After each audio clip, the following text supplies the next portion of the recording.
How can we find God's presence in the midst of grief? That's the question we're going to be addressing today on Flourish-Meant. I'm your host, Tina Yeager. Flourish-Meant is sponsored by Access More. Do you want to go deeper in your faith even while you're on the go? No matter how busy the season you're in, Access More has a library of faith-based podcasts to help you grow spiritually. With podcasts from Christian thought leaders such as Christine Kane, Lisa Harper, Taryn Wells, and Bob Goff. You can hear podcasts on religion, culture, family, entertainment, and so much more. Access More gives you a safe space to find inspiring conversations about faith. Start listening today at accessmore.com. Today, I have the honor of welcoming a multi-Emmy Award-winning producer, Steve Johnson. He's the executive director, executive producer, and co-founder of Five Stone Media. His producing career specialized both in live and taped events. He's managed multiple projects simultaneously, developed innovative program content concepts for clients like ESPN, Fox Networks, Turner Broadcasting, and others. But after he met with John Turnipseed around the campfire, a passion for telling transformational stories of redemption was formed, and Five Stone Media was born. Steve and his wife Jennifer have 4 grown children and 5 grandchildren, and he enjoys the world of aviation and chasing race cars. Boy, that must keep you in shape, Steve, if you're chasing race cars. Well, I used to do that professionally a little bit in the race car world, but now I have grandsons that race cars too, so I still am around the racetrack. So yeah, it's great exercise, especially when they're going fast, right? Yes, those little grandchildren can go pretty fast too. You have to catch them before they get away from you. And they're fearless on top of that. Well, you have been chasing transformational stories even more so, and we're going to talk about the way that you've chased grief stories, but not in the way that keeps us in despair. A grief story that can help you experience God's presence and actually find hope, which is an interesting concept. And I can't wait to dive into this. What made you zero in on grief stories with all the wide experience that you've had in media and film and television production? Why this topic? Well, it started with the story of this gentleman you named, John Turnipseed, who happened to be at a men's conference I was at about 15 years ago. And John is a former gang leader and pimp and drug dealer, and got up and told his transformational story around the campfire. And so myself, with a background in video and television producing, I appreciate a good story. But John said, he goes, I have 30 members of my family in prison, and now I'm the director of the Center for Fathering at this organization in Minneapolis. And I just was so curious how somebody could rise above that and have a family that's that kind of messed up. So I reached out to John. I go, I think there's some guys that would like to do a short video, just kind of help you tell your story as you go around and speak. And so we formed Five Stone Media with myself and 4 other guys, simply to give John this video, and we kept our day jobs, and then we were going to move on with our lives. And God had other plans for us. So the short story is the one film turned out to be 3 films and a book. And then we created, with other stories like John Turnipseed's, we created a video series that we take into prisons and we take into jails. It's called Lifeblood. Out of that, we realized that the idea of sharing people's experiences really resonates. We could go into prison with a Bible study, but it's not the same as somebody else talking about their transformation that's been in their shoes, right? So at that time, we had a group of mental health professionals that came to us and said, look, at the way you guys tell stories, could you possibly tell stories of trauma to offer hope and healing for the church? And we said, well, I think we could do that, but I don't know any therapist. I don't, if we're gonna get into the trauma field, we should probably at least be well versed in that. And they said, look, we'll bring a team of mental health professionals to you that each have a team of stories of survivor stories that want to be told.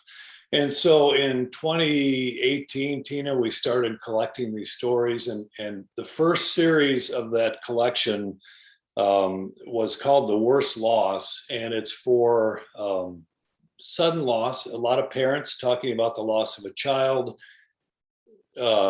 suicide, overdose, so that their stories could help other parents that are going through that as well. And we just kept collecting stories. And then the pandemic hit, and all of our prison work stopped because we were locked out, they were locked in. And so we decided to build what we call life support resources with the stories that we had already collected, and just put it on a website that maybe this could help people. Okay. And so we just kept collecting these stories all through the pandemic. We would interview people in churches. They were masked up until they just, were doing the interview. And we, at the end of the day, we've collected about 150 stories. And so a publisher came to us about a year ago, who had published a John Turnipseed book. And he goes, look, you have all these stories. Could you, with those stories, offer hope and healing for people, and with the subject of grief and loss? And so we started putting that together. So 150 stories, how do you narrow that down to 30 stories? So we kind of broke it into sections on different areas of grief and loss. And it was quite a process for us to narrow that down. But that's what, again, this is the very short version of how all of this happened. But that's how we ended up with a devotional that is called God is Always With You, 31 Days of Hope and Healing for Grief and Loss. So you went from television and film and producing visual content to producing a book. What was that transition like? That is a very difficult shift to make. It's a completely different media to work in. Was that something that you questioned and you wondered, well, is God really in this? This publisher said we're supposed to do it. Am I supposed to do it? Or did you immediately know it was for you? No, I didn't. We had published John Turnipseed's autobiography with his publisher. We had just kind of accidentally met. And I let them handle everything. I don't know anything about writing books or publishing. So they found a writer for it. And that was about 6 years ago or so. Then he came back to us, 2 years ago and said, you're collecting these stories. Are you interested in coming out with a devotional? And my first answer was no. And that was the end of our lunch. I just said, I don't feel this is the right time to do something like that. I certainly don't feel equipped to do anything like this. And along the way, I had been joined in our ministry by a writing partner whose name is Lee Bailey Sealer, terrific writer. So I do a lot of the video producing. He does a lot of the curriculum writing. And the publisher came back to us a year ago and said, now you have all of these stories. Please, could you do this? And we decided to tackle this, and knowing that a publisher has a lot of tools that we don't have. And so it's a matter of us of just, kind of compiling the stories. We knew they would do the editing. We didn't even know if they would like what we put together. And so, I mean, if you've written books, the trauma of that, right? You go like, does anybody even care about this? And so I think, I don't know, 6 months ago or so, Lee and I holed up at a friend's farmhouse for several days and put all this together on a whiteboard and came out with this. And so it's a hard process, especially like you said, I'm video based, video and film production and television production, but it's still telling stories. So the 4 words we live by with our organization are story, hope, healing, and change. And that kind of fits video and writing. Well, we're talking today with founder of Five Stone Media, and he is an accomplished person in video and film. And now he has a new book that is just coming out, and we're very excited to feature that. Can you tell people where they can find you and get in touch with you and look at all of the wonderful media that you have to offer, including your new book? Yeah, the two places, fivestonemedia.com. Just spell out fivestonemedia.com, has a link to the book and has a link to most of what we've done. And then we've created what's called lifesupportresources.org. So that's our trauma-based stories. And it's more than just it's more than just curriculums on mental health and sudden loss, but it's tools from all different categories that people can watch a video with somebody, a friend that might be going through a depression, and say, hey, listen to this person's story and let's just talk about it afterwards. So it's we want, Tina, the body of Christ to be better equipped to come alongside each other, because we're finding out that pastors are way overwhelmed right now with a lot of different things. Mental health professionals have people, you can't get in to see one for months right now. So that leaves a gap in the middle. So is it up to the body of Christ now? And so that's, this book is not just one to buy for you to read, but it's one to give away as a gift for somebody who might be going through that themselves. We're talking with Steve Johnson, who is the equipper through this brand new book, God is Always With You. And he is also founder of Five Stone Media. So he has several different resources to equip the body of Christ to reach out and watch God and help be part of that process of God's transformation of sorrow into hope. Steve, can you share with us some of the key things that you discovered in interviewing people about their stories, their personal experiences of sorrow, moving from there into hope that God brought them, being present with them in their time of grief? Yeah. Some of a very common story that we've heard from all of these people is that other Christians didn't know what to do with them, with what to do. So therefore, they didn't do anything. So they sit in silence, right? Churches or even well-meaning friends will say, well, maybe you don't have enough faith, or maybe you don't pray hard enough. Another common story. And so I think overall, as the body of Christ, we may not be equipped to know what to do about friends that are going through trauma. So we can be well-meaning, but oftentimes we just don't say anything because we don't know what to say, right? And sometimes we don't need to say anything. All we need to do is sit, like Job's friends did. You just sit until they open their mouth, right? And then that's a whole nother story. But the first 7 days, they did a great job of just sitting. I think that's true. And I think sometimes people want to fix it. They're uncomfortable with the sadness, and they say kind of the wrong things because it's not time to fix it. It's simply time to be present. And it's wonderful that God is present with us.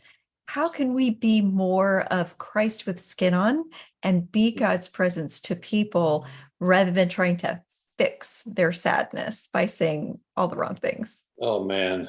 By doing, by just starting, right? So if you've got a friend who is grieving, and that's the other thing, grieving is not the same for all of us, right? Everybody grieves different ways, different time frames.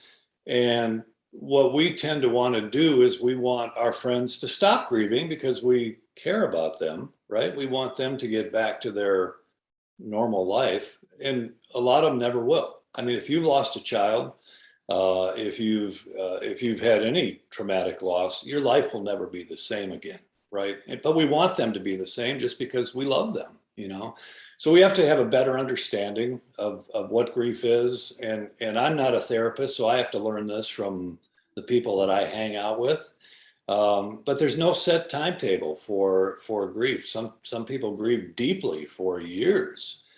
Some people are able to move not past it, but learn how to deal with it in their own way in maybe a little shorter time frame. I don't know if that answers your question. I don't remember what the question was at this point, but hopefully that helps. Actually, I love the way that you responded to that, because that, as a therapist, is an important thing that I would like people to hear, is that we don't rush people through their grief or Yeah. have specific expectations of what that grief should look like. Even within the same family, each family member may grieve differently. One person may be busy, another person may be angry and irritable, another person may just be very, very sad and just not moving and not thinking straight and not concentrating well. There's all different ways and different stages that we go in and out of, not in an exact straight line.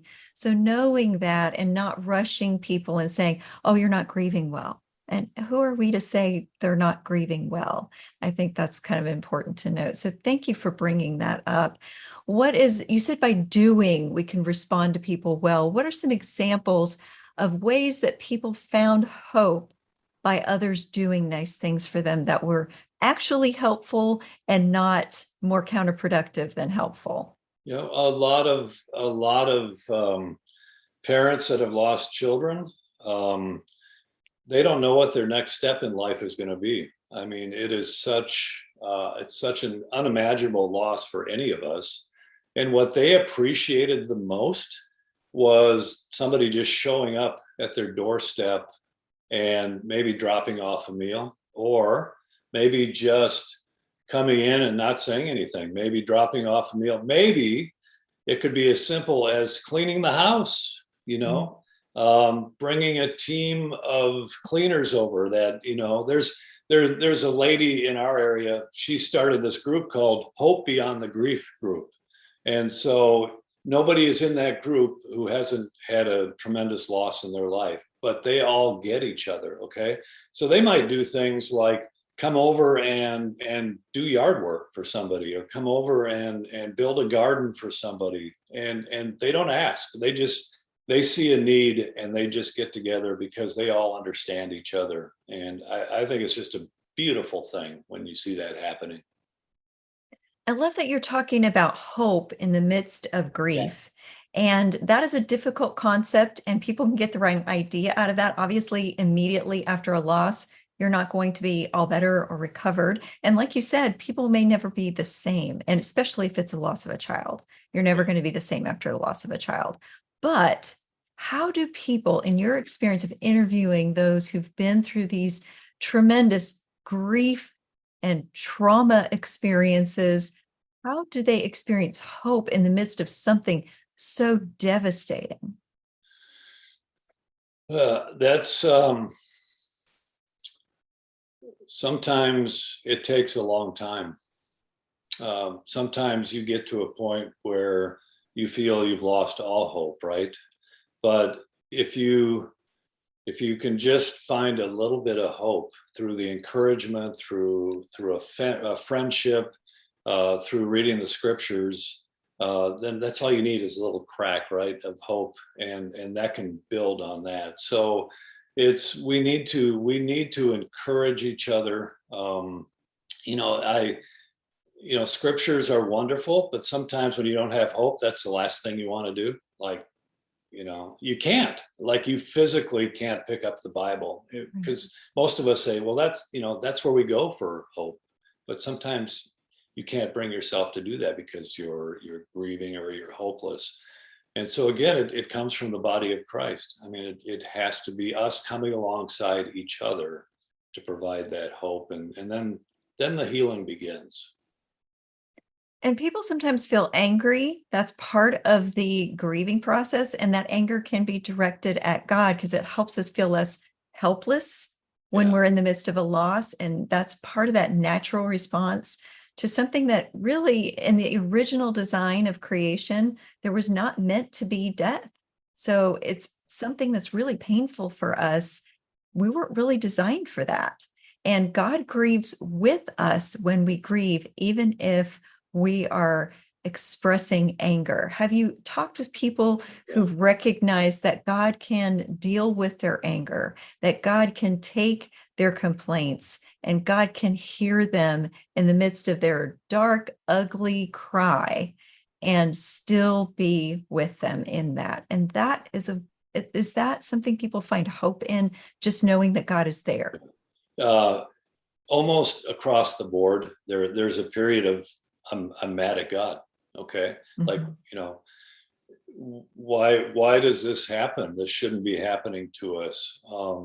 And I think some of it's just where things we're taught in church maybe are not necessarily correct about our theology, right? But God made us. Like he can handle us being mad at him. There's one of the stories in the book is a lady named Margaret who grew up in the church and still goes to church and very much involved in the church, but she just has been afflicted with a deep depression much of her life. And the psychologists and psychiatrists have never been quite able to figure that out. She's attempted suicide many times.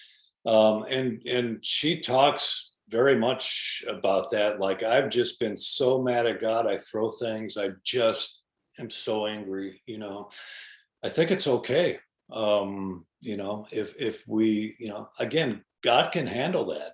If you look through the Bible stories, there's a lot of people in the Bible that have been angry at God and have wondered what's going on here. Mm-hmm.